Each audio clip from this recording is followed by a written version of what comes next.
القرآن پښتو ژباړه، تفسیر او زده کړه. سید ګران آغا کتابتون یې وړاندې کوي. بسم الله الرحمن الرحیم. شروع کوم په نامه د الله جل جلاله چې ډیر زیات مهربان او پر رحم لرونکی دی.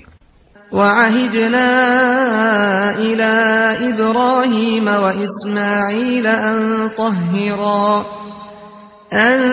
طهرا بيتي للطائفين والعاكفين والركع السجود.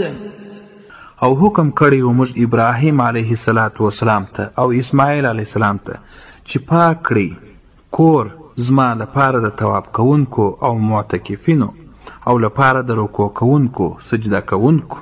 تفسیر یعنی دلته چې خلک خراب کارونه ونه کړي او د هغه په شاوخوا کې جناولي ونه ګرځي او طواف چې په طهارت او په اوداسو په پاکۍ سره وکړي او له ټولو چټلو ګندګۍ څخه چې بیت الله شریف پاک کړي او صفاجي وساتل سي. وَإِذْ قَالَ إِبْرَاهِيمُ رَبِّ اجْعَلْ هَذَا بَلَدًا آمِنًا. او یاد کړه ای محمد صلی الله علیه وسلم هغه وخت چې ویل ابراهیم علیه السلام ای رب زما وګرځوه دا ښار ځای د امن.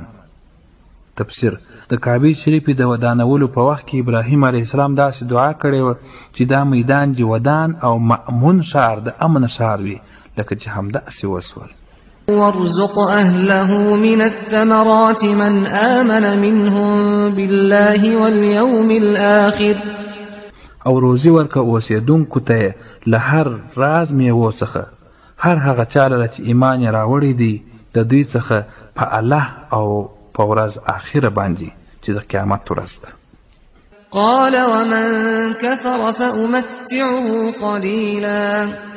فأمتعه قليلا ثم أضطره إلى عذاب النار وبئس المصير. و فرمایل الله جل جلاله او هر څوک چې کافر سو نو پایده به ورکړم هغه ته لږه بیا به په زور بوزم دی عذاب د اور یعنی دوژخ ته او بد ځای دی د ورتللو. وَإِذْ يَرْفَعُ إِبْرَاهِيمُ الْقَوَاعِدَ مِنَ الْبَيْتِ وَإِسْمَاعِيلُ رَبَّنَا تَقَبَّلْ مِنَّا إِنَّكَ أَنْتَ السَّمِيعُ الْعَلِيمُ. او هغه وخت چې پورته کړی ابراهیم علیه السلام تاداونه بنیادونه د کعبې او اسماعیل علیه السلام او هم دواړو به ویل ای رب زموږ ته قبول کړه دا کار زموږ څخه بېشکه چې یې همدا ته ښه اورېدونکی ښه پوهېدونکی. ربنا واجعلنا مسلمين لك ومن ذريتنا أمة مسلمة لك وأرنا مناسكنا وتب علينا إنك أنت التواب الرحيم.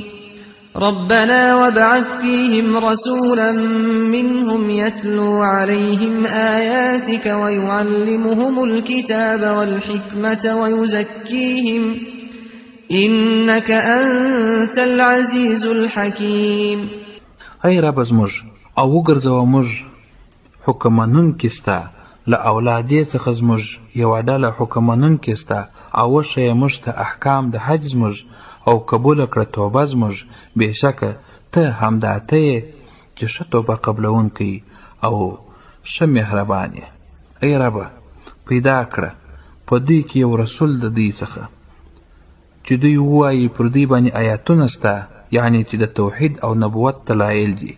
وښیي دوی ته کتاب قرآن او حکمت او پاک کړې دوی بېشکه ته همدا ته یې ښه غالب د حکمت خاوند. د قرآن کریم د پښتو ژباړې تفسیر او زده کړې لپاره زموږ چینل سبسکرایب کړئ او څنګ ته یې د زنګ پر سویچ باندې کلیک وکړئ.